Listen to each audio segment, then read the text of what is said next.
Skill master সাইনকে কিভাবে মারলো দেখো। পুরনো কোনো রাগ মনে হয় পুষিয়ে নিল এই প্লেয়ারটার নামটা কি বলে যাবে।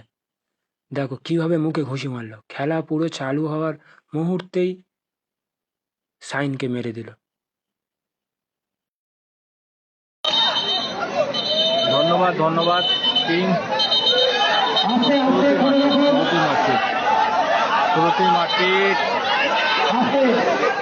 আমাদের কর্তৃপক্ষ নিজের মাঝে নামবে, এছাড়া কেউ না দুটো পরিচয় দাও।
খেলা শুরুতে